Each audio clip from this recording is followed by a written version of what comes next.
Sa isang liblib na baryo sa gitna ng malawak na kapatagan, naninirahan si Aling Rosa.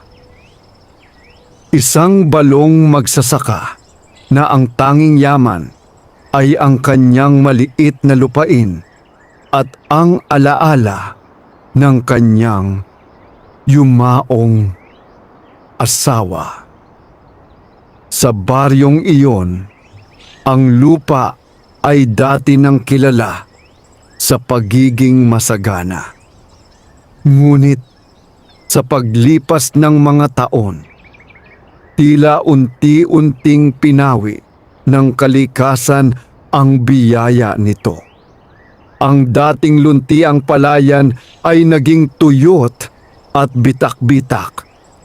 Ang hangin ay hindi na nagdadala ng halimuyak ng sariwang ani, kundi ng alikabok at pangamba.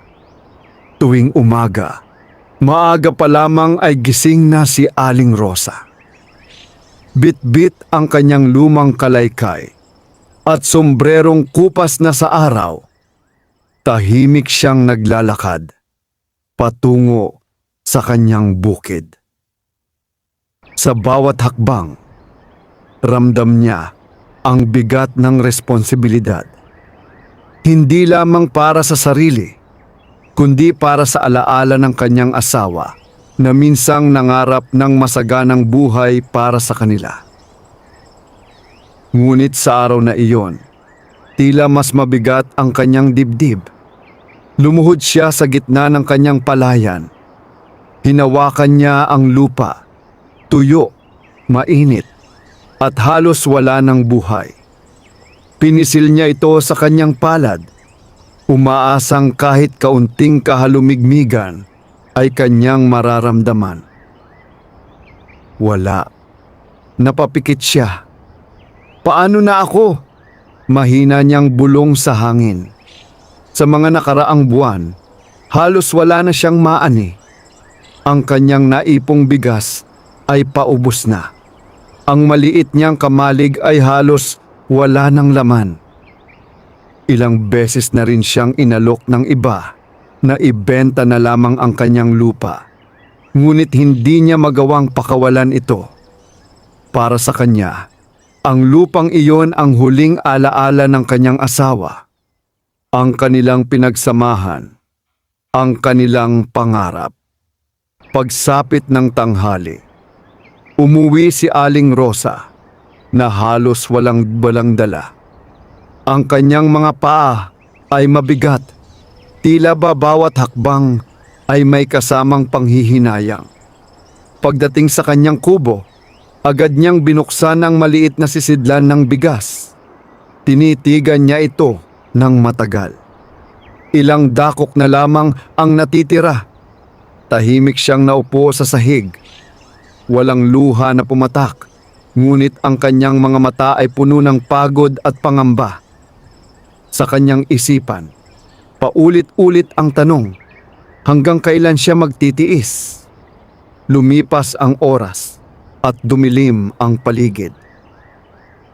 Walang ilaw sa kanyang kubo, kundi ang munting lamparang digas na bahagya lamang nagbibigay liwanag. Inihanda niya ang kanyang hapunan, isang maliit na bahagi ng kanin at kaunting asin. Habang kumakain, dahan-dahan ang kanyang galaw. Tila ba pinapahaba niya ang bawat subo upang hindi agad maubos ang kanyang pagkain. Sa kalagitnaan ng kanyang tahimik na gabi, biglang may kumatok sa pinto. Isang beses, 2 beses. Napahinto si Aling Rosa. Hindi karaniwan ang may bumibisita sa kanya, lalo na sa ganoong oras ng gabi. Ang baryo ay tahimik na, at karamihan sa mga tao ay nasa kani-kanilang tahanan. Muling kumatok. Dahan-dahan siyang tumayo at lumapit sa pinto. Sandali siyang nag-atubili bago ito binuksan. Sa harap niya, ay nakatayo ang isang matandang lalaki. Payat, balot sa lumang damit, at tila pagod na pagod. Ang kanyang mga mata ay malalim, ngunit may kakaibang ningning. "Magandang gabi po," mahina nitong sabi. "Maaari po bang makahingi ng kaunting pagkain? Ilang araw na po akong hindi nakakain." Napatingin si Aling Rosa sa matanda. Pagkatapos ay sa loob ng kanyang kubo, sa natitira niyang pagkain. Isang iglap ng katahimikan ang namagitan sa kanila. Alam niyang iyon na lamang ang kanyang hapunan para sa gabing iyon at marahil pati sa susunod na araw. Ngunit muling bumalik sa kanyang alaala ang mga salita ng kanyang asawa noon. "Rosa, ang kabutihan kahit maliit ay hindi nawawala. Laging may balik yan." Napabuntong hininga siya.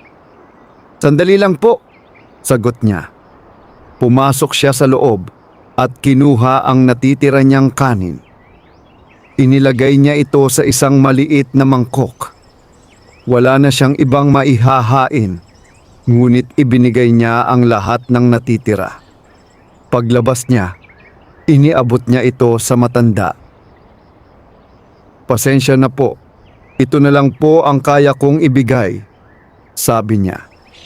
Ngumiti ang matanda, isang ngiting hindi niya maipaliwanag, tila may dalang kakaibang kapayapaan.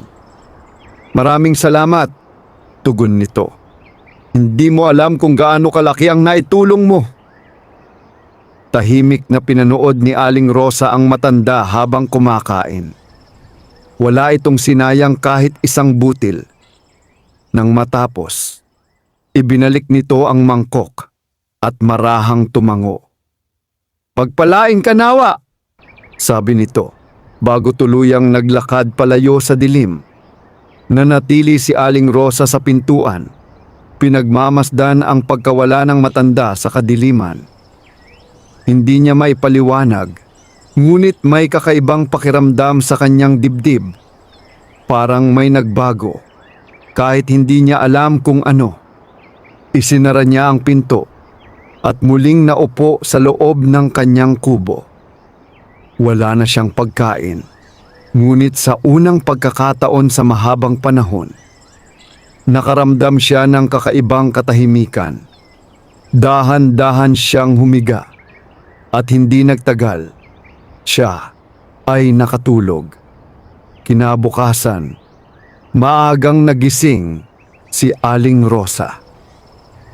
Agad siyang lumabas ng kubo upang muling harapin ang panibagong araw ng pakikipaglaban.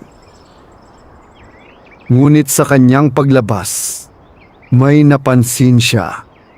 Sa gitna ng kanyang bakuran, sa lugar na dati tuyo at walang laman, may nakahandusay na maliit na bagay na kumikislap sa sinag ng araw.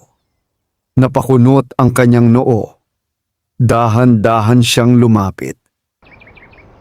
Pagyuko niya, nakita niya ito ng malinaw, isang butil. Ngunit hindi ito karaniwan. Makintab ito, tila may sariling liwanag at kakaiba ang itsura. Parang hindi pa niya kailanman nakita sa kanyang buong buhay bilang magsasaka.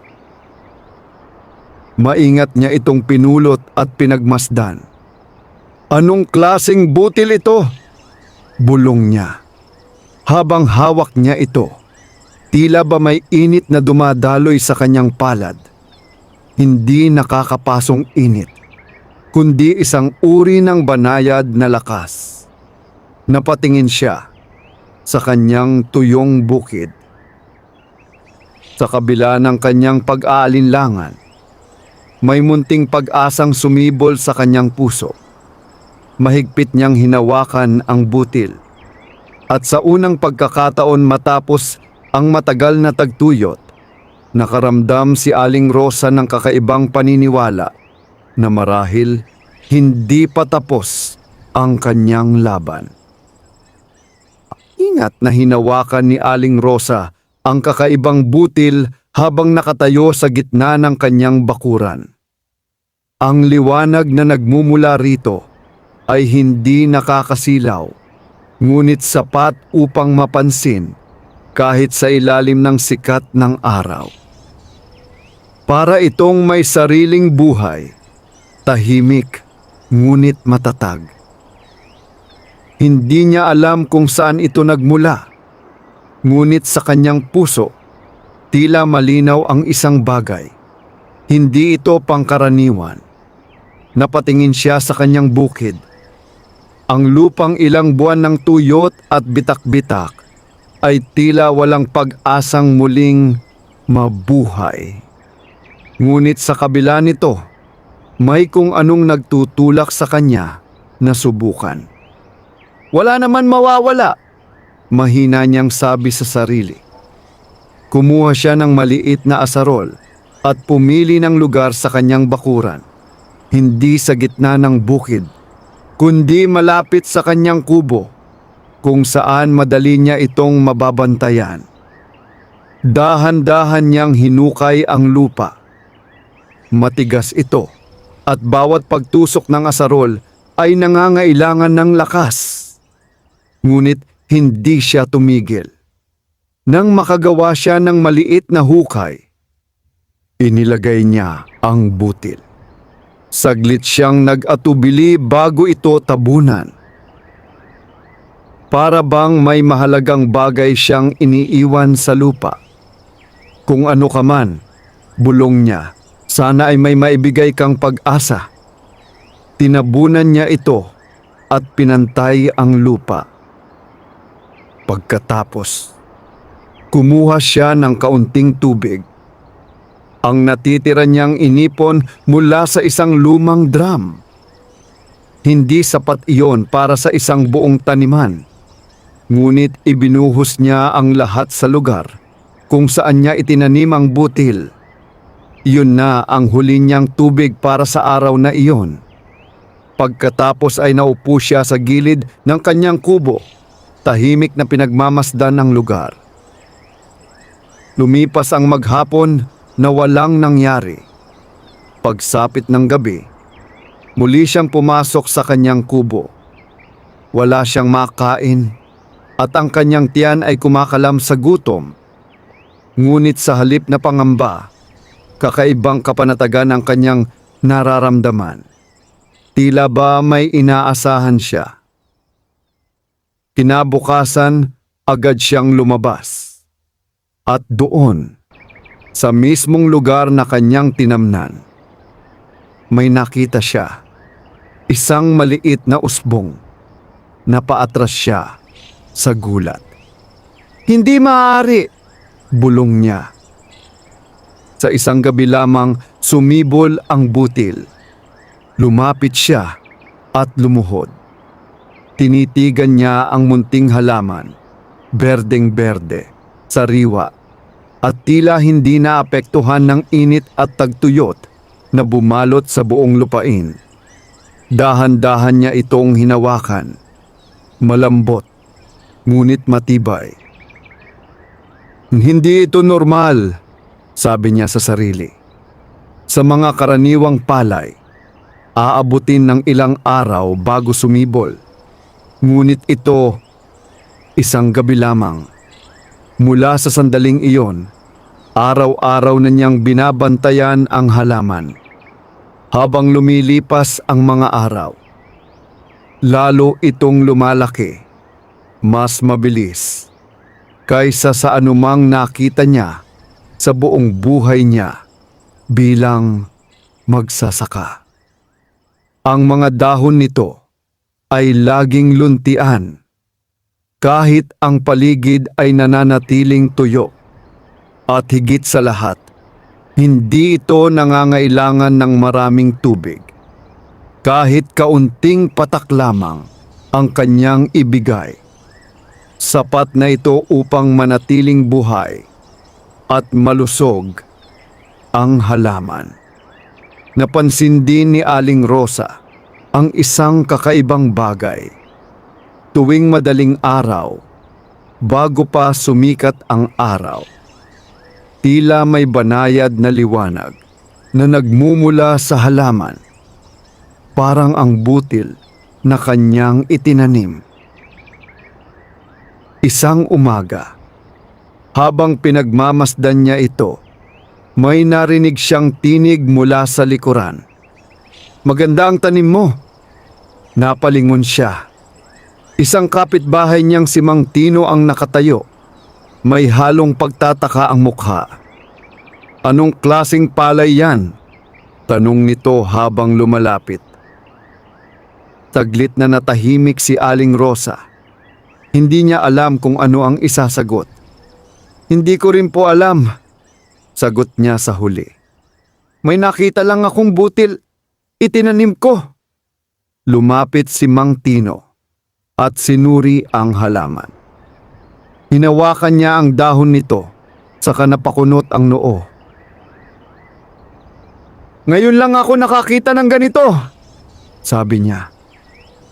Kahit walang ulan, buhay na buhay.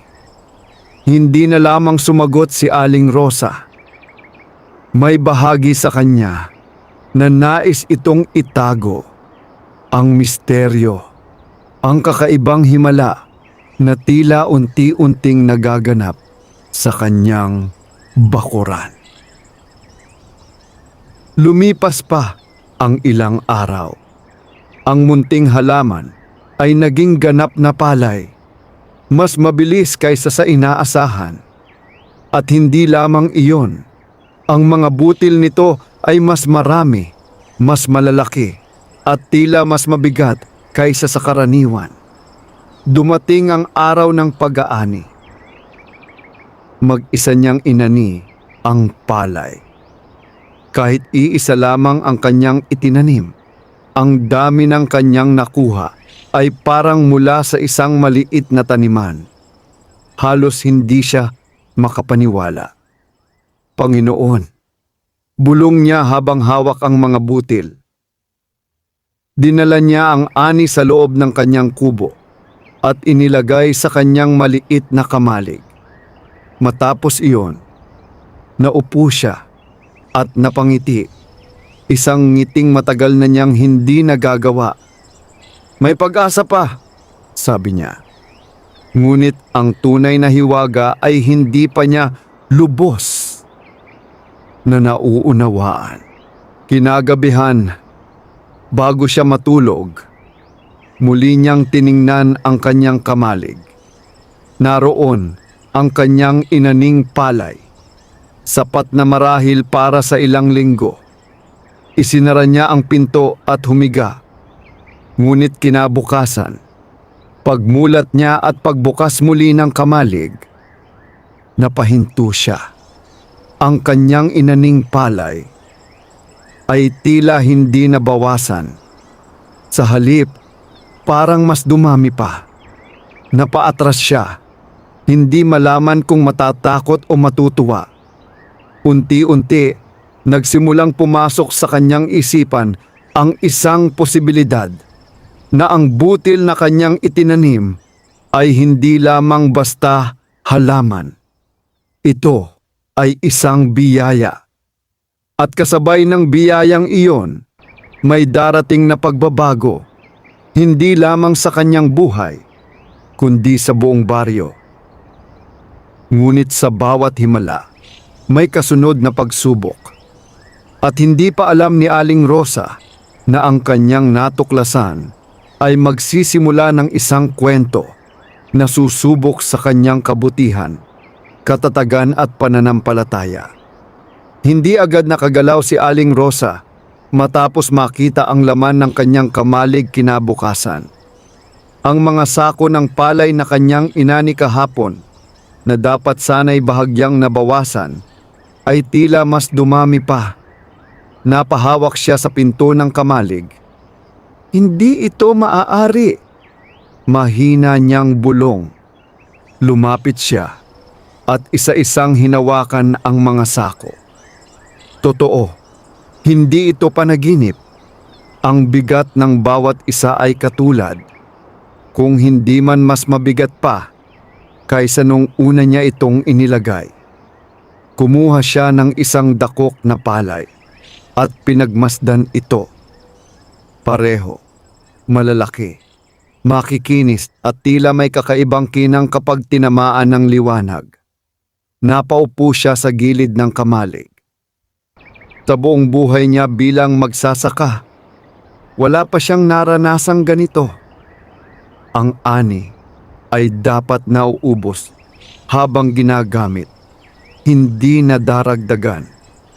Ngunit malinaw ang kanyang nakita.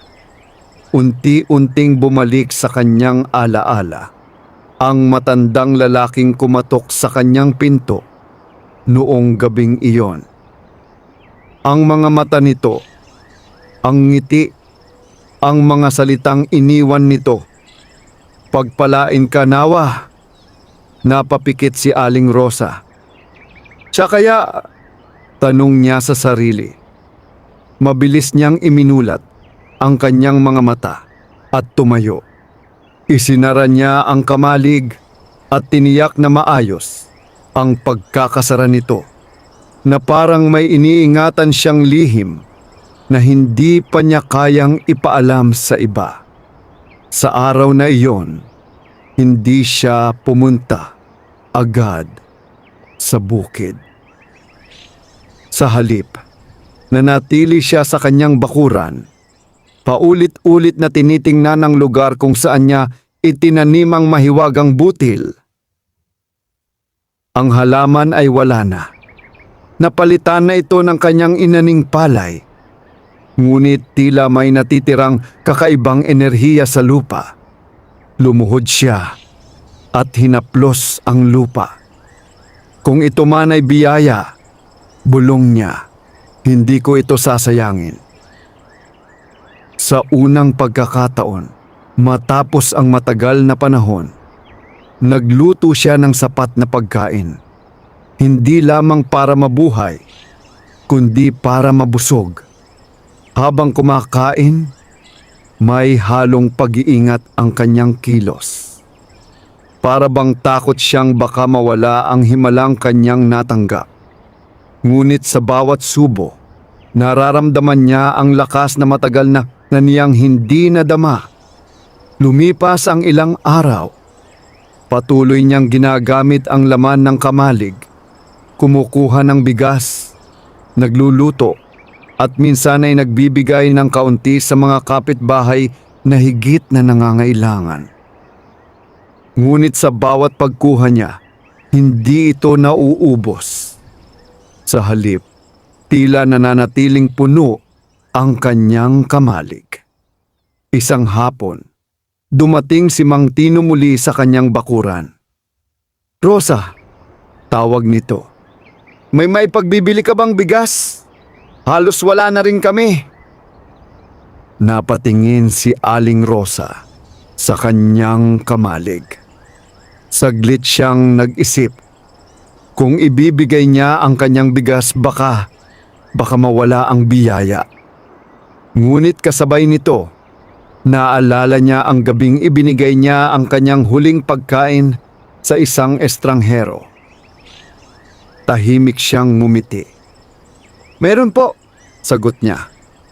Pumasok siya sa kamalig at kumuha ng isang sako ng bigas. Nang buhatin niya ito, napansin niyang hindi nagbago ang dami ng laman sa loob. Parang hindi siya kumuha ng kahit ano. Lalong tumibay ang kanyang paniniwala. Lumabas siya at iniabot ang sako kay Mang Tino. "Salamat, Rosa," sabi nito. Halatang ginhawa ang naramdaman. "Wala po yun," sagot niya. Habang papalayo si Mang Tino, napatingin si Aling Rosa sa langit. "Kung ito man ay biyaya," bulong niya, "gagamitin ko ito para makatulong." Ngunit hindi nagtagal. Nagsimulang kumalat ang balita sa baryo. May bigas si Aling Rosa kahit tagtuyot. Hindi nauubos ang kanyang ani. May kakaiba sa kanyang bukid. Isa-isa, dumating ang mga tao sa kanyang kubo. May humihingi, may nagtatanong, at may nagmamasid lamang. Ang kanyang tahimik na buhay ay unti-unting napalitan ng ingay at atensyon. Isang gabi, habang siya ay nakaupo sa loob ng kanyang kubo, narinig niya ang mga bulong sa labas. Sigurado akong may tinatago siya. Hindi normal yon. Baka may salamangka. Napayuko si Aling Rosa. Hindi niya inaasahan na ang biyayang kanyang natanggap ay magdadala rin ng pagdududa at inggit mula sa iba. Kinabukasan, habang siya ay nasa bakuran, may dumating na isang lalaking hindi niya pamilyar. Maayos ang pananamit nito at may kasamang 2 tauhan. "Magandang araw," sabi ng lalaki. "Ako si Don Emilio." Napakunot ang noo ni Aling Rosa. Kilala niya ang pangalan. Isa ito sa pinakamayamang tao sa kalapit na bayan. "Ano pong maitutulong ko?" Mahinahon niyang tanong. Ngumiti si Don Emilio. Ngunit ang nangiti nito ay tila may ibang ibig sabihin. "May narinig akong kakaiba tungkol sa iyong ani," sabi nito. "At nais kong makita at marahil makipag-usap tungkol dito." Tahimik na napatingin si Aling Rosa sa kanyang kamalig. Sa sandaling iyon, naramdaman niya na ang lihim na matagal niyang iningatan ay nasa panganib na. At ang biyayang kanyang natanggap ay maaaring maging sanhi ng isang pagsubok na hindi niya inaasahan.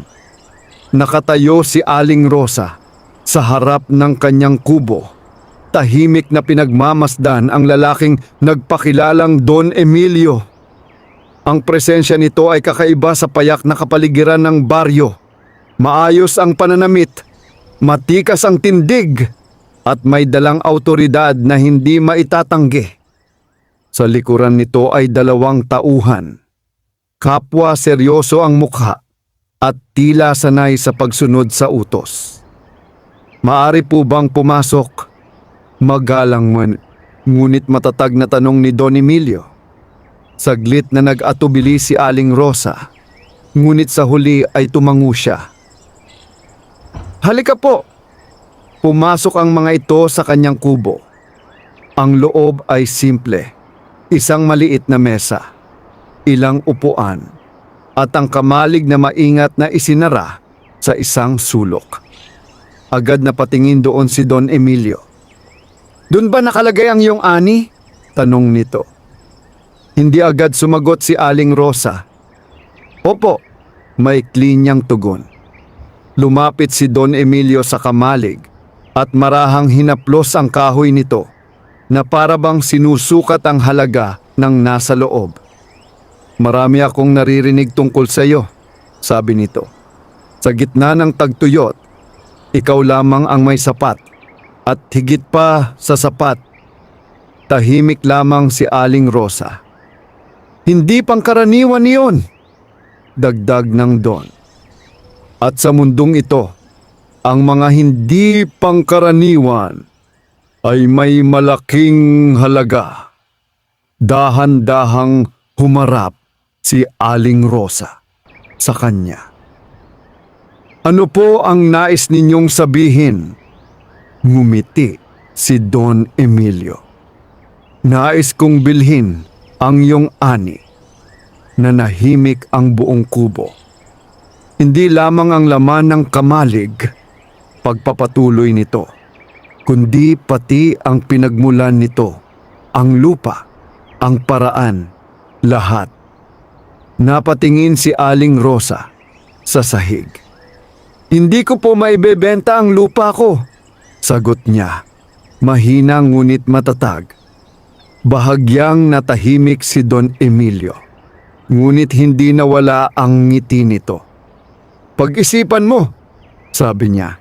Maaari kitang bayaran ng halagang hindi mo pa kailanman nakita. Hindi mo na kailangang maghirap pa. Hindi mo na kailangang mag-alala sa bukas. Unti-unting nag-angat ng tingin si Aling Rosa. Sa isang iglap, sumagi sa kanyang isipan ang posibilidad. Isang buhay na walang paghihirap, sapat na pagkain at kapanatagan.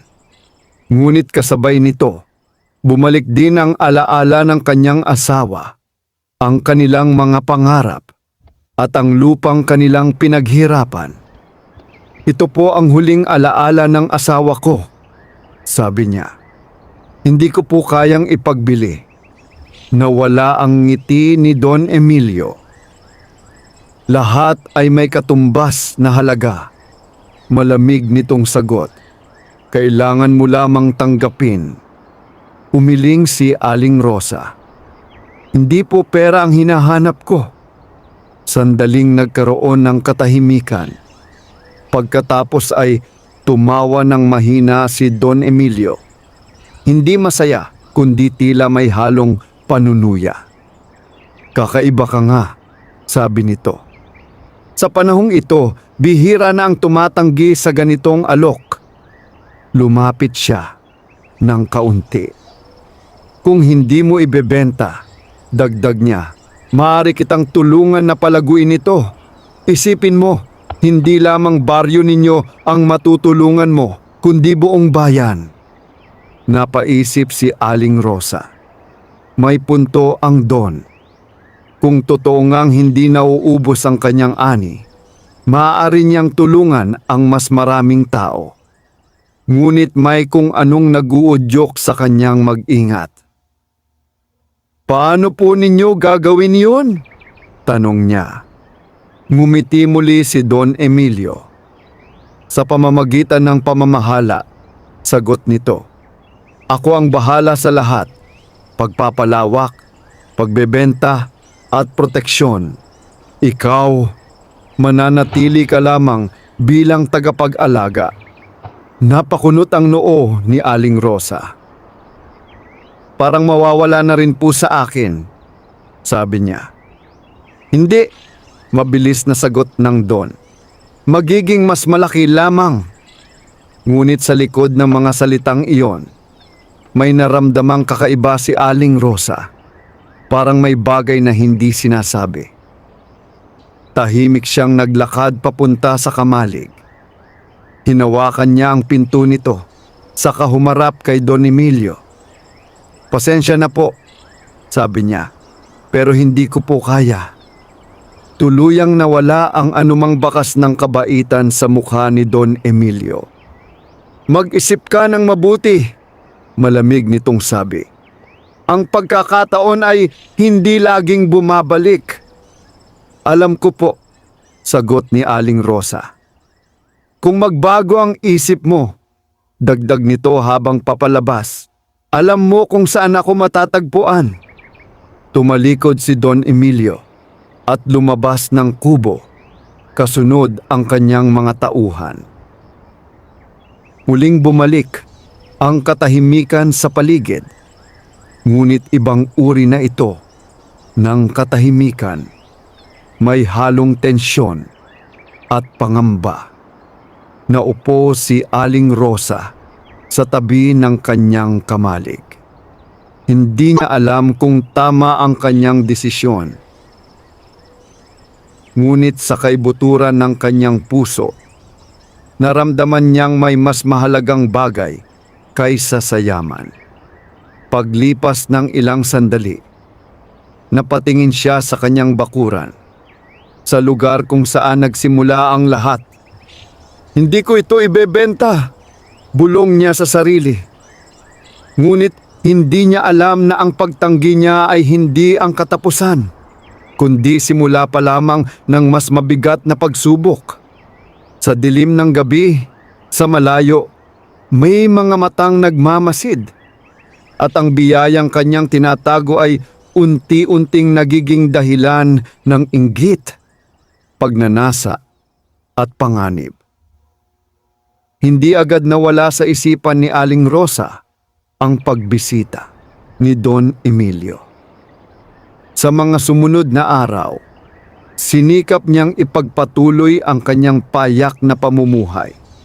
Gumigising ng maaga, naglilinis ng bakuran, at nagluluto ng pagkain mula sa hindi nauubos na biyaya ng kanyang kamalig. Ngunit may nagbago. Ang dating katahimikan ng kanyang paligid ay napalitan ng pakiramdam na siya'y hindi nag-iisa. Isang hapon, habang siya ay nagwawalis sa bakuran, napansin niyang tila may aninong mabilis na gumalaw sa gilid ng kanyang paningin. Napalingon siya agad, ngunit wala siyang nakita. Tanging ang tuyong damo at ang ilang punong kahoy na tila tahimik na nakatingin sa kanya. Pinagmasdan niya ang paligid. Tahimik. Ngunit kakaiba ang kanyang pakiramdam. Kinagabihan, habang siya ay naghahapunan, muli niyang naramdaman iyon. Parang may presensyang hindi niya maipaliwanag. Napatingin siya sa bintana ng kanyang kubo. May bahagyang paggalaw sa labas. Tumayo siya at dahan-dahang lumapit. Sumilip siya sa dilim, ngunit wala siyang malinaw na nakita. Tanging ang mahinang ihip ng hangin ang gumagalaw sa mga dahon. Baka iniisip ko lang, bulong niya sa sarili. Ngunit sa kaibuturan ng kanyang puso, alam niyang may mali. Lumipas ang ilang araw at unti-unting naging malinaw ang kanyang hinala. May mga bakas ng paa sa paligid ng kanyang bakuran tuwing umaga. Hindi kanya at hindi rin pamilyar. May mga yapak na tila nagmamasid lamang, umiikot, ngunit hindi pumapasok sa kanyang kubo. Isang gabi, nagpasya si Aling Rosa na manatiling gising. Pinatay niya ang ilaw ng kanyang lampara at tahimik na umupo sa isang sulok, nakamasid sa bintana. Ang kanyang puso ay bahagyang kumakabog, hindi dahil sa takot, kundi sa paghihintay. Lumipas ang oras. At pagkatapos, may narinig siyang mahihinang yabag. Napahigpit ang kanyang hawak sa upuan. Dahan-dahan siyang tumayo at sumilip muli sa bintana. Sa dilim, may nakita siyang anino ng isang lalaki. Hindi ito gumagalaw ng mabilis. Parang nag-iingat, tila sinusuri ang paligid. Ilang sandali pa, may isa pang anino na sumulpot mula sa kabilang bahagi ng bakuran. Dalawa sila. Napaatras si Aling Rosa. Hindi na ito basta pakiramdam lamang. May nagmamasid sa kanya. At malinaw sa kanya kung sino ang maaaring may kagagawan nito. Don Emilio! Bulong niya. Tahimik siyang nag-isip. Hindi niya kayang harapin ang mga ito nang mag-isa kung sakaling pumasok sila. Ngunit hindi rin niya kayang iwan ang kanyang kubo, lalo na ang kamalig na naglalaman ng kanyang lihim. Sa halip, nanatili siyang tahimik, nagmamasid at naghihintay. Makalipas ang ilang sandali, ang mga anino ay unti-unting nawala sa dilim. Ngunit hindi nawala ang kanyang pangamba. Kinabukasan, dumating si Mang Tino. Rosa, tawag nito, halatang nag-aalala. May narinig akong balita. Napatingin si Aling Rosa sa kanya. Anong balita po? May mga tauhan daw si Don Emilio na umiikot sa baryo, sabi nito. Nagtatanong tungkol sa'yo. nanahimik si Aling Rosa. "Mag-ingat ka," dagdag ni Mang Tino. "Hindi biro ang taong iyon." Dahan-dahang tumango si Aling Rosa. "Salamat po." Pagkaalis ni Mang Tino, naupo siya sa tabi ng kanyang kamalig. Ngayon malinaw na sa kanya ang sitwasyon. Ang biyayang kanyang tinanggap ay hindi lamang nagdala ng pag-asa, nagdala rin ito ng panganib. At ang taong tumanggi siya ay hindi basta-basta susuko. Hinawakan niya ang pinto ng kamalig. "Hindi ko ito ibibigay," mariin niyang sabi. Ngunit sa kabila ng kanyang tapang, alam niyang kailangan niyang maging handa. Habang lumulubog ang araw at muling dumilim ang paligid, mas naging matalas ang kanyang pandama. Ang bawat tunog, bawat galaw ng hangin, bawat anino, lahat ay may kahulugan. At sa gabing iyon, muling bumalik ang mga yabag. Ngunit sa pagkakataong ito, mas malapit, mas malinaw, at mas mapanganib. Mahigpit na napahawak si Aling Rosa sa gilid ng kanyang mesa, habang malinaw niyang naririnig ang mga yabag sa labas ng kanyang kubo. Hindi na ito tulad ng mga nakaraang gabi. Ang mga hakbang ay mas mabigat, mas tiyak, at hindi na nagtatangkang magtago. Nasa kanyang bakuran na ang mga ito. Tahimik niyang pinatay ang natitirang ilaw ng lampara. Nabalot ng dilim ang kanyang kubo, at tanging liwanag mula sa buwan ang bahagyang pumapasok sa bintana. Dahan-dahan siyang lumapit at sumilip. 3 lalaki. Nakatayo ang mga ito malapit sa kanyang kamalig. Isa sa kanila ang marahang sumenyas, at ang dalawa ay unti-unting lumapit sa pinto ng kamalig. Napapikit si Aling Rosa. Ito na ang kinatatakutan niya. Hindi siya maaaring sumigaw. Walang makakarinig sa kanya sa ganoong oras. At kahit may makarinig, baka huli na ang lahat. Ngunit hindi rin niya kayang hayaan na basta na lamang makuha ang kanyang itinatago. Huminga siya ng malalim. Pagmulat niya ng mga mata, may kakaibang tapang na sumibol sa kanyang dibdib. Lumabas siya ng kubo. "Tumigil kayo!" Nagulat ang 3 lalaki. Sabay-sabay silang napalingon kay Aling Rosa, na ngayon ay nakatayo sa ilalim ng liwanag ng buwan. "Umalis kayo sa bakuran ko," mariin niyang sabi. Sandaling nagkatinginan ang mga lalaki, saka napangisi ang isa. "Hindi ka namin sasaktan," sabi nito. "Kukunin lang namin ang nararapat." "Wala kayong karapatan," sagot ni Aling Rosa.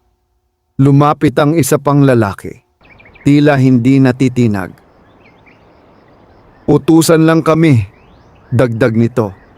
"Mas mabuting huwag mo na kaming hadlangan." Hindi gumalaw si Aling Rosa. "Hindi ako papayag," sabi niya. Nagkaroon ng katahimikan. Pagkatapos, dahan-dahang lumapit ang isang lalaki sa kanya. Tila handang pilitin siyang paalisin sa daraanan. Ngunit bago pa ito makalapit, biglang umihip ang malamig na hangin. Napahinto ang lahat. Mula sa likod ni Aling Rosa, may banayad na liwanag na sumiklab. Unti-unting lumakas ang liwanag na iyon. Tila nagmumula sa loob ng kubo, mula sa direksyon ng kanyang kamalig. Napalingon ang mga lalaki. "Ano yan?" bulong ng isa. Ang liwanag ay hindi tulad ng apoy. Hindi ito mainit, ngunit may lakas na hindi maipaliwanag. Unti-unti nitong nililiwanagan ang buong bakuran. Napalingon si Aling Rosa. Alam niya kung saan ito nagmumula, sa kanyang kamalig. Sa sandaling iyon, tila may puwersang hindi nakikita na pumipigil sa mga lalaki. Isa-isa silang umatras, halatang nababalot ng takot. "Umalis na tayo," sabi ng isa. Nanginginig ang boses. Hindi ito normal. Hindi na sila nag-atubili. Mabilis silang tumakbo palayo, naglaho sa dilim na parang mga aninong hinabol ng liwanag. Muling bumalik ang katahimikan. Unti-unting humina ang liwanag hanggang sa tuluyan itong nawala. Naiwang nakatayo si Aling Rosa sa gitna ng kanyang bakuran. Hindi makapaniwala sa kanyang nasaksihan. Dahan-dahan siyang lumapit sa kamalig. Bahagya niyang binuksan ang pinto. Sa loob, naroon ang kanyang ani, tahimik, payapa, at tila walang nangyaring kakaiba. Ngunit alam niya ang totoo. "Pinoprotektahan ako," bulong niya. Napaupo siya sa lupa, napahawak sa kanyang dibdib.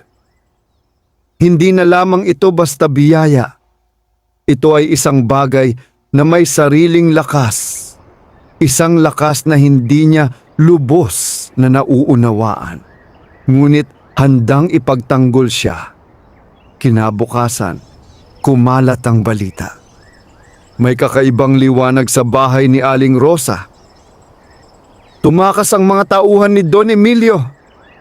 May kapangyarihan ang kanyang ani. Isa-isa, nagtipon ang mga tao sa baryo. Nag-uusap-usap, nagtataka, at ang ilan ay natatakot. Ngunit sa kabilang dako, may isang taong hindi natuwa. Sa loob ng malaking bahay ni Don Emilio, nakatayo siya sa harap ng kanyang bintana. Pinagmamasdan ang malayo. "Hindi sila nagtagumpay?" Malamig niyang tanong. "Hindi po," sagot ng isa sa kanyang tauhan. "May kakaibang nangyari." "Anong kakaiba?" "May liwanag po, hindi namin maintindihan." Nanahimik si Don Emilio. Dahan-dahan siyang napangiti, ngunit ang nangiting iyon ay hindi nagdadala ng kabutihan. "Mas lalo akong naging interesado," sabi niya. Humarap siya sa kanyang mga tauhan. "Kung hindi kayang kunin sa simpleng paraan," dagdag niya, "gagawa tayo ng ibang paraan." Sa parehong oras, si Aling Rosa ay nakaupo sa kanyang bakuran. Tahimik na pinagmamasdan ang kanyang paligid. Alam niyang hindi pa tapos ang laban. Ang nangyari kagabi ay simula pa lamang. At habang lumalakas ang lihim ng kanyang biyaya, mas lalong lalakas ang mga puwersang gustong umangkin nito. Ngunit sa kabila ng lahat, nanatili siyang matatag. Dahil alam niya, ang butil na yon ay hindi lamang para sa kanya. Ito ay para sa kabutihan. At handa niyang ipaglaban niyon, anuman ang kapalit. Matapos ang gabing nagpakita ng kakaibang liwanag, nagbago ang pagtingin ng buong baryo kay Aling Rosa. Ang dating tahimik at halos hindi napapansing magsasaka ay ngayon sentro ng usapan. May ilan na humahanga, may ilan na natatakot, at may ilan ding lihim na naiinggit. Sa umagang iyon, maaga siyang nagising, tulad ng nakagawian. Ngunit bago pa siya makapagsimula sa kanyang gawain, napansin niyang may mga taong nakatayo sa labas ng kanyang bakuran. 3, 5, hanggang sa dumami pa. May mga matatanda, kabataan, at maging mga ina na may kasamang mga anak. Tahimik silang nakatingin sa kanya. Lumabas si Aling Rosa. May bahid ng pag-aalinlangan sa kanyang mga mata. "Ano pong maitutulong ko sa inyo?" Mahinahon niyang tanong. Lumapit ang isang babae, payat at halatang hirap sa buhay. "Rosa," sabi nito, "narinig namin na hindi nauubos ang iyong ani." Hindi agad sumagot si Aling Rosa. "May mga anak ako," dagdag ng babae. Nanginginig ang boses. Ilang araw na silang halos walang makain. Unti-unting lumapit pa ang iba. "Pahingi naman kahit kaunti lang. Kahit isang salop lang." "Hindi na namin alam ang gagawin." Tiningnan ni Aling Rosa ang bawat isa sa kanila. Nakita niya ang sarili sa kanilang mga mata, ang gutom, ang pangamba, ang kawalan ng pag-asa. Napabuntong hininga siya. Sandali siyang napatingin sa kanyang kamalig. Ito ang kanyang lihim. Ito ang kanyang proteksyon. Ngunit ito rin ang maaaring magligtas sa iba. Dahan-dahan siyang tumango. "Sandali lang po," sabi niya. Pumasok siya sa kanyang kubo at binuksan ang kamalig. Saglit siyang natigil. Tila humihingi ng pahintulot sa kung anuman ang pinagmumulan ng biyaya. Pagkatapos, kumuha siya ng ilang sako ng bigas. Paglabas niya, isa-isa niya itong ipinamahagi. "Maghati-hati po kayo," sabi niya. "Sapat po ito para sa lahat." Nagumapaw ang pasasalamat sa mga tao. "Maraming salamat, Rosa. Hindi ka namin makakalimutan. Pagpalain ka sana." Ngunit habang pinagmamasdan niya ang mga ito, may bahagi sa kanyang puso na nag-aalala. Hanggang kailan niya ito magagawa? At ano ang magiging kapalit? Lumipas ang mga araw at lalo pang dumami ang mga taong lumalapit sa kanya. Hindi na lamang mula sa kanilang baryo, pati mula sa kalapit na lugar ay dumarating upang humingi ng tulong. At sa bawat pagbibigay niya, hindi pa rin nauubos ang kanyang kamalig. Ngunit kasabay nito, mas lalong lumalakas ang bulong sa paligid. Bakit siya lang ang may ganitong biyaya? May kapalit kaya ito? Hanggang kailan niya ito kayang ibigay? Isang hapon, habang siya ay nagpapahinga sa ilalim ng isang puno, muling dumating si Mang Tino. "Rosa," sabi nito, may halong pag-aalala. "Napapansin mo ba ang nangyayari?" Napatingin siya rito. "Opo. Hindi lahat ay masaya para sa iyo," dagdag ni Mang Tino. "May ilan na nagsisimulang magtanong at may ilan na hindi na kontento sa ibinibigay mo." Nanahimik si Aling Rosa.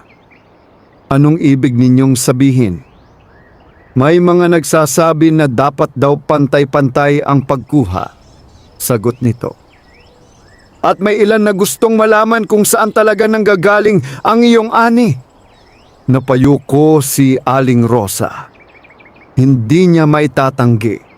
Darating at darating ang ganitong sandali. "Hindi ko po alam kung paano ipapaliwanag," sabi niya. Hinawakan ni Mang Tino ang kanyang balikat. "Di mo kailangang ipaliwanag ang lahat," sabi nito. "Pero mag-ingat ka. Hindi lahat ng humihingi ay nangangailangan. May ilan na naghahangad lamang ng higit pa." Tahimik na tumango si Aling Rosa.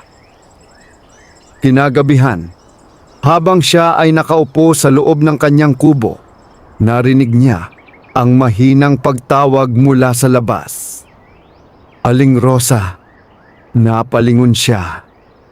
Isang batang lalaki ang nakatayo sa kanyang pintuan. Payat, marumi at halatang gutom. Pwede po bang makahingi ng pagkain? Mahina nitong tanong. Ngumiti si Aling Rosa. Halika, sabi niya. Pinapasok niya ang bata at pinakain. Habang kumakain ang bata, napansin niya ang paraan nito. Dahan-dahan, tila sinisikap pahalagahan ang bawat subo. Bigla niyang naalala ang matandang lalaki noong unang gabi. Parehong-pareho. Pagkatapos kumain, tumingala ang bata kay Aling Rosa. Salamat po, sabi nito. Walang anuman, sagot niya. Ngunit bago pa makalabas ang bata, sandali itong tumigil sa pintuan. At saka, dagdag nito, hindi lahat ng pagsubok ay dumarating bilang hirap. Napakunot ang noo ni Aling Rosa. Ano ang ibig mong sabihin? Ngunit hindi na sumagot ang bata. Ngumiti lamang ito at sa katuluyang naglakad palayo sa dilim. Naiwang nakatayo si Aling Rosa. May kung anong kakaiba sa mga salitang iyon. Hindi lahat ng pagsubok ay dumarating bilang hirap. Dahan-dahan siyang napatingin sa kanyang kamalig. At sa unang pagkakataon, naisip niya, paano kung ang tunay na pagsubok ay ang kakayahang mamili kung hanggang saan ang kanyang kabutihan? Sa paglipas ng mga araw, lalong dumami ang mga taong lumalapit kay Aling Rosa. Ang kanyang bakuran na dati tahimik ay naging lugar ng pila. Mga taong may dalang pag-asa, ngunit may halong pangamba at pagnanais. Sa bawat umaga, bago pa man siya makapaghanda ng sarili, may mga naghihintay na. Rosa, pahingi naman. Kahit kaunti lang. Para sa mga bata, hindi na niya kayang tanggihan ang mga tunay na nangangailangan. Ngunit napapansin niya rin na may mga mukha na hindi niya pamilyar. Mga taong tila hindi gutom, kundi may ibang pakay. Isang araw, habang siya ay namimigay ng bigas, may isang lalaking lumapit. Malakas ang katawan at may matalim na tingin. Bakit ka nagbibigay ng kaunti? Tanong nito. Napahinto si Aling Rosa. Sinusubukan ko pong pagkasyahin para sa lahat, sagot niya. Napangisi ang lalaki. Kung hindi na uubos ang sayo, bakit hindi mo ibigay lahat? Natahimik ang paligid. Napatingin ang ibang tao. Hindi po ganun kadali, sagot ni Aling Rosa. Hindi madali o ayaw mo lang? Sagot ng lalaki. May halong hamon. Mabigat ang katahimikan na bumalot sa kanilang lahat. Sa sandaling iyon, napagtanto ni Aling Rosa na hindi lamang gutom ang kanyang kinakaharap, kundi ang pagdududa at pagnanasa ng tao. Tahimik siyang tumingin sa lalaki. Ang biyaya, sabi niya, ay hindi para abusuhin. Hindi na sumagot ang lalaki. Ngunit ang tingin nito ay hindi pa rin nawawala ang pag-aalinlangan. Pagkatapos ng insidenteng iyon, unti-unting nagbago ang ugali ng ilang tao. May mga nagsimulang magtago ng sama ng loob.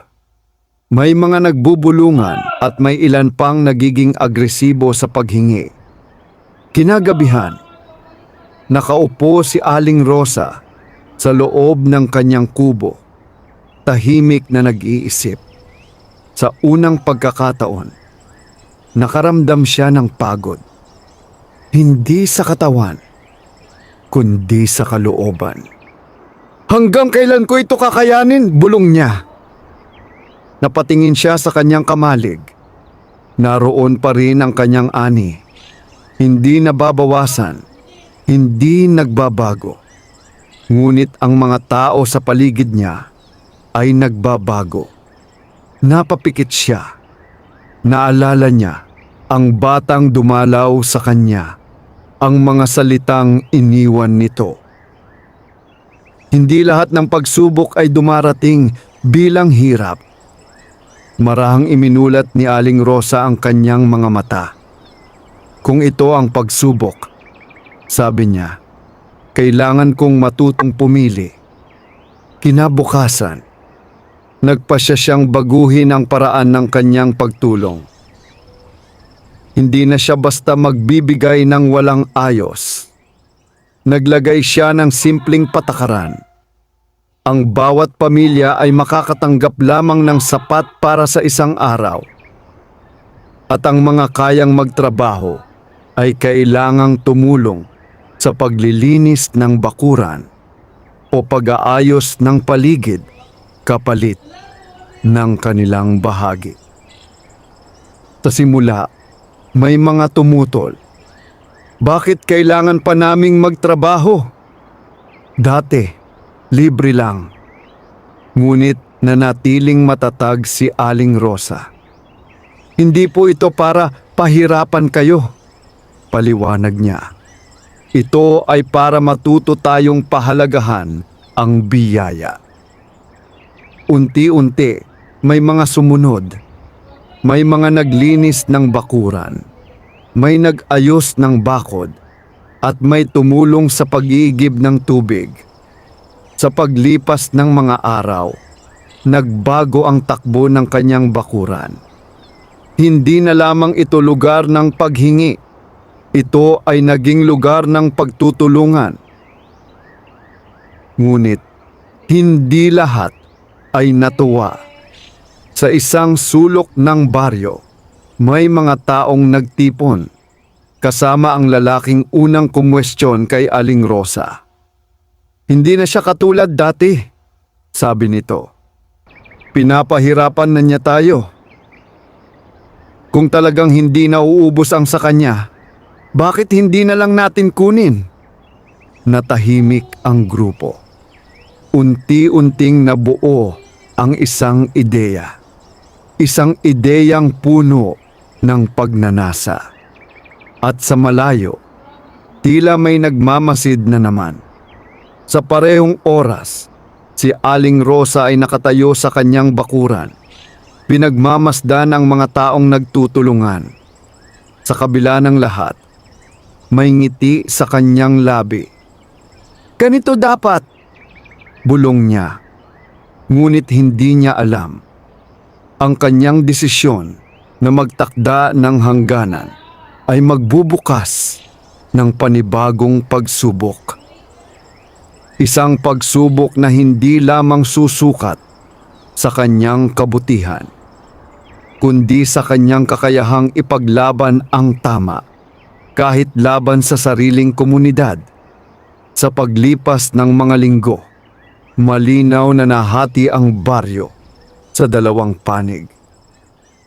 May mga taong patuloy na sumusuporta kay Aling Rosa, ang mga nakaranas ng kanyang kabutihan, ang mga natutong magtrabaho kapalit ng tulong, at ang mga unti-unting muling natutong tumayo sa sariling paa. Ngunit may isa ring grupo na hindi sang-ayon. Para sa kanila, ang biyaya ay dapat ibinibigay ng walang kapalit. At kung ito man ay hindi nauubos, wala umanong dahilan upang ito'y ipagdamot. Isang hapon, habang abala ang ilang tao sa paglilinis ng bakuran ni Aling Rosa, biglang dumating ang grupo ng mga hindi kontento. Nangunguna ang lalaking dati nang kumwestiyon sa kanya. "Rosa!" Malakas nitong tawag. Napalingon ang lahat. Lumapit si Aling Rosa. Kalmado ngunit handa. "Ano po ang kailangan ninyo?" tanong niya. Humakbang ang lalaki pasulong. "Kailangan naming mag-usap," sabi nito. "Hindi na tama ang ginagawa mo." Nanahimik ang paligid. "Hindi na tama?" ulit ni Aling Rosa. "Oo," sagot ng lalaki. "Dati, tumutulong ka ng walang hinihingi. Ngayon, pinagtatrabaho mo na ang mga tao bago mo bigyan." "Hindi po iyon para sa akin," mahinahon niyang sagot. "Para iyon sa inyo, para hindi kayo masanay sa paghingi lamang." Nagkatinginan ang grupo. "Hindi kami pulubi," mariing sagot ng lalaki. "At hindi namin kailangan ng aral. Ang kailangan namin ay pagkain. At ibinibigay ko yon," sagot ni Aling Rosa. "Pero may kondisyon," putol ng isa pa. Napabuntong hininga si Aling Rosa. "Ang kondisyon ay hindi para kontrolin kayo," paliwanag niya, "kundi para tulungan kayong tumayo muli." Ngunit tila hindi na ito pinakikinggan ng ilan. "Kung talagang hindi na uubos ang sayo," sabi ng lalaki, "bakit hindi mo ibigay ng pantay-pantay sa lahat nang walang kapalit?" Muling bumigat ang hangin sa paligid. Napatingin si Aling Rosa sa mga taong nakapaligid. May mga nag-aalala, may mga nagdududa, at may mga naghihintay kung ano ang kanyang sasabihin. Dahan-dahan siyang nagsalita. "Dahil ang biyaya ay hindi lamang tungkol sa pagtanggap," sabi niya. "Ito ay tungkol sa kung paano natin ito ginagamit." "Magandang pakinggan," sagot ng lalaki. "Pero hindi iyon sapat para sa mga nagugutom." "Kung ganoon," sabi ni Aling Rosa, "tulungan ninyo akong tulungan kayo." Ngunit imbes na sumang-ayon, lalo lamang uminit ang sitwasyon. "Hindi namin kailangan ng tulong mo kung may kapalit," mariing sabi ng isa. At sa sandaling iyon, tuluyang nahati ang baryo. May mga taong lumapit kay Aling Rosa, handang ipagtanggol siya. "Hindi tama ang sinasabi ninyo," sabi ng isang matanda. "Kung hindi dahil sa kanya, marami na sa atin ang nagutom. Ngunit may ilan pa ring nanatiling matigas. Hindi siya ang dapat magdikta," sagot ng lalaki. Ang simpleng bakuran ay naging lugar ng pagtatalo. At sa gitna nito, nakatayo si Aling Rosa. Tahimik ngunit matatag. "Kung ayaw ninyo," sabi niya, "hindi ko kayo pipilitin. Ngunit hindi ko rin babaguhin ang paniniwala ko." Natahimik ang grupo. Ilang sandali pa, dahan-dahang umatras ang mga hindi sang-ayon. Ngunit bago sila tuluyang umalis, muling nagsalita ang lalaki. "Hindi pa ito tapos," sabi nito. Pagkaalis nila, muling bumalik ang katahimikan. Ngunit iba na ang pakiramdam. May lamat na. Lumapit si Mang Tino kay Aling Rosa. "Ginawa mo ang tama," sabi nito. Ngunit napabuntong hininga si Aling Rosa. "Hindi ko alam kung sapat iyon," sagot niya. Sa gabing iyon, hindi siya agad nakatulog. Sa kanyang isipan paulit-ulit ang mga nangyari. Ang mga salita, ang mga tingin, ang paghahati ng baryo. Napatingin siya sa kanyang kamalig. Ang biyayang iyon na dati nagdala ng pag-asa ay ngayon nagiging dahilan ng pagkakahati. Ganito ba ang kapalit? Bulong niya. Ngunit sa gitna ng kanyang pagdududa, may isang bagay siyang malinaw na naunawaan. Ang kabutihan ay hindi laging tatanggapin ng lahat. At kung minsan, ang pagtayo para sa tama ay nangangahulugang harapin ang hindi pagkakaunawaan. Ngunit sa malayo, sa dilim ng gabi, may mga matang muling nagmamasid. At sa pagkakataong ito, hindi lamang pagnanasa ang kanilang dala, kundi plano. Isang planong maaaring tuluyang sumira sa katahimikan ng baryo at sa biyayang pilit pinoprotektahan ni Aling Rosa. Tahimik ang baryo kinabukasan. Ngunit ang katahimikang iyon ay hindi na tulad ng dati. May bigat ito, parang may inaabangang mangyari, parang may unos na paparating. Maagang nagising si Aling Rosa. Hindi siya agad lumabas ng kubo. Nakaupo lamang siya sa gilid ng kanyang higaan. Pinagmamasdan ang pinto ng kanyang kamalig. Sa unang pagkakataon, naramdaman niyang hindi na lamang siya ang may hawak ng kanyang kapalaran. Ang kanyang biyaya ay tila naging sentro ng lahat. Pag-asa, inggit, galit, at pagnanais. Huminga siya ng malalim at tumayo. Paglabas niya ng kubo, iilan lamang ang taong naghihintay sa kanyang bakuran. Ang mga tapat sa kanya ay naroon. Tahimik, handang tumulong, at may paggalang sa kanyang mga patakaran.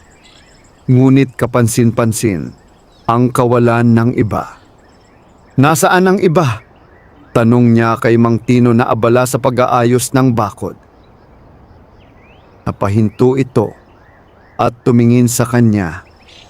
May narinig akong balita, sabi nito. Nagtipon-tipon sila kagabi. Napakunot ang noo ni Aling Rosa. Para saan? Hindi malinaw, sagot ni Mang Tino. Pero mukhang hindi maganda ang balak. Nanahimik si Aling Rosa. Hindi na niya kailangang hulaan kung sino ang tinutukoy. Lumipas ang maghapon na tila normal. Ang mga natitirang tumulong ay patuloy sa kanilang gawain. At si Aling Rosa ay nagpatuloy sa pamamahagi ng bigas ayon sa kanyang itinakdang sistema. Ngunit pagsapit ng hapon, may kakaibang nangyari. Mula sa dulo ng baryo, may grupo ng mga tao na papalapit. Marami sila at halatang may layunin. Nangunguna ang lalaking dati nang kumontra kay Aling Rosa. Kasama niya ang ilan pang hindi sumang-ayon. Napahinto ang lahat sa bakuran. Tahimik silang nagkatinginan. Lumapit ang lalaki. Matigas ang ekspresyon. Rosa, sabi nito.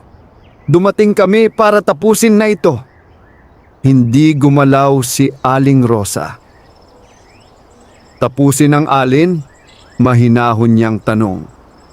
Ang paghahati-hati, sagot nito. Hindi tama na ikaw lang ang may kontrol sa pagkain. Hindi ko po kinokontrol, sagot ni Aling Rosa. Nagbibigay po ako. Pero ikaw ang nagtatakda kung paano, putol nito. Nagkaroon ng maikling katahimikan. Pagkatapos, tumingin ang lalaki sa mga kasama niya. At kung hindi mo kayang ibigay ng pantay-pantay, dagdag niya, kami na ang kukuha. Biglang uminit ang paligid. Napahigpit ang hawak ng ilang tao sa kanilang mga kagamitan. Ngunit si Aling Rosa ay nanatiling kalmado. Kung iyon ang iniisip ninyo, sabi niya, hindi ko kayo mapipigilan. Nagulat ang lahat. Pero bago ninyo gawin yon, dagdag niya, makinig muna kayo. Tahimik ang grupo. Ang biyayang ito, sabi ni Aling Rosa, habang itinuturo ang kanyang kamalig, ay hindi para sa kasakiman. Ito ay para sa kabutihan. Madali mong sabihin yan, sagot ng lalaki. Dahil nasa iyo ang lahat. Dahan-dahang lumapit si Aling Rosa. Kung kukunin ninyo ito nang walang pag-unawa, sabi niya, mawawala ang tunay na halaga nito. Hindi kami naniniwala dyan, sagot ng isa.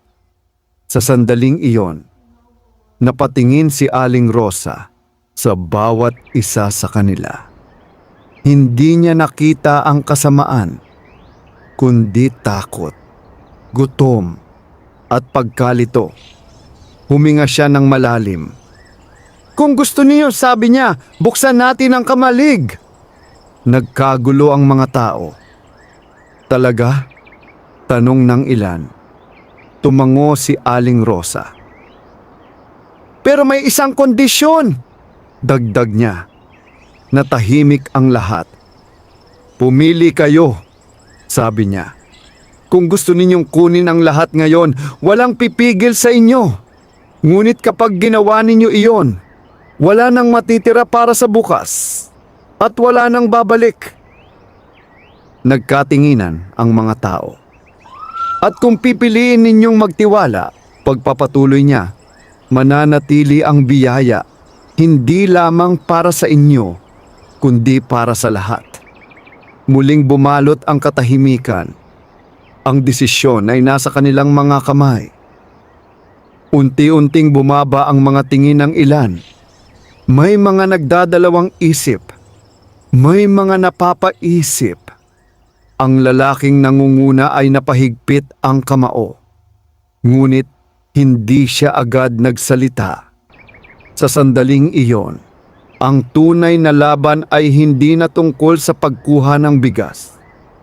Ito ay tungkol sa pagpili, sa pagitan ng kasakiman at pagtitiwala.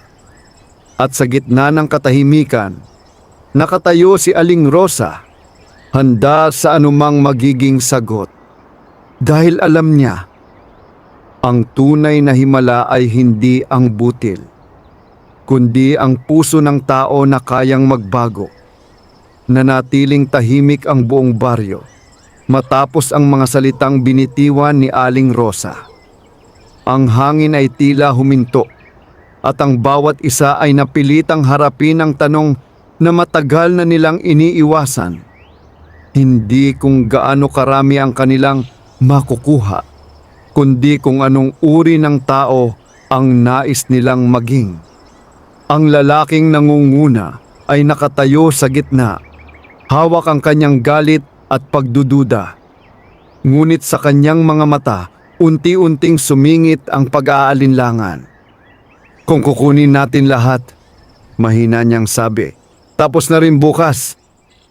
Walang sumagot. Sa likuran, may isang matandang babae ang dahan-dahang lumapit. Hindi ako gutom ngayon dahil kay Rosa, sabi niya. Kung wala siya, baka matagal na akong wala. Sunod-sunod, may mga boses na nagsimulang marinig. Tinulungan niya tayo. Hindi niya tayo pinabayaan. Bakit natin siya lalabanan? Unti-unting bumaba ang tensyon. Ang lalaking nangunguna ay napabuntong hininga. Dahan-dahan niyang ibinaba ang kanyang kamay. Hindi ko alam ang tama, sabi niya. Pero alam kong hindi ito ang paraan. Tumalikod siya. Isa-isa, sumunod ang kanyang mga kasama. Walang gulo, walang sapilitang nangyari. Tanging katahimikan at isang mahirap ngunit mahalagang desisyon. Naiwang nakatayo si Aling Rosa. Pinagmamasdan ang kanilang pag-alis. Hindi siya nagsalita. Hindi siya nagdiwang. Sa halip, napapikit siya at marahang huminga. Lumipas ang mga araw. Unti-unting bumalik ang kaayusan sa baryo. Ang mga tao ay muling nagtulungan, hindi na dahil sa pangangailangan lamang, kundi dahil sa pag-unawa. Ang bakuran ni Aling Rosa ay hindi na lamang lugar ng paghingi. Ito ay naging lugar ng pagtutulungan, pagkatuto at pag-asa. May mga nagtanim muli ng kanilang lupa. May mga nagbahagi ng kanilang natutunan sa iba. At higit sa lahat, may mga natutong magpasalamat. Isang umaga, habang si Aling Rosa ay naglilinis ng kanyang bakuran, may pamilyar na presensya siyang naramdaman. Napalingon siya. Sa di kalayuan, nakita niya ang isang matandang lalaki, payat, tahimik, at may parehong mga matang una niyang nakita noong gabing iyon. Hindi siya nagulat. Sa halip, ngumiti siya. "Bumalik po kayo," sabi niya. Lumapit ang matanda. May dalang kapayapaan sa kanyang presensya. "Hindi ako umalis," sagot nito. "Nagmasid lamang." Napatingin si Aling Rosa sa kanyang kamalig. Saka muling bumalik ang kanyang tingin sa matanda. "Kayo po ba ang dahilan ng lahat ng ito?" tanong niya. Ngumiti ang matanda. "Ang butil ay ibinigay," sabi nito. "Pero ang ani, ikaw ang nagpalago." Nanahimik si Aling Rosa. "Maraming tao ang binibigyan ng biyaya," dagdag ng matanda. "Pero hindi lahat ay marunong gumamit nito." Napayuko si Aling Rosa. "Natakot po ako," pag-amin niya. "Minsan gusto kong itago na lang para sa sarili ko." "At bakit hindi mo ginawa?" tanong ng matanda. Dahan-dahang nag-angat ng tingin si Aling Rosa. "Dahil naalala ko kung paano akong tinulungan," sagot niya. Sandaling natahimik ang matanda, saka tumango. "Iyon ang tunay na himala," sabi nito. Unti-unti itong tumalikod. "Sandali lang po," tawag ni Aling Rosa. "Ano po kayo?"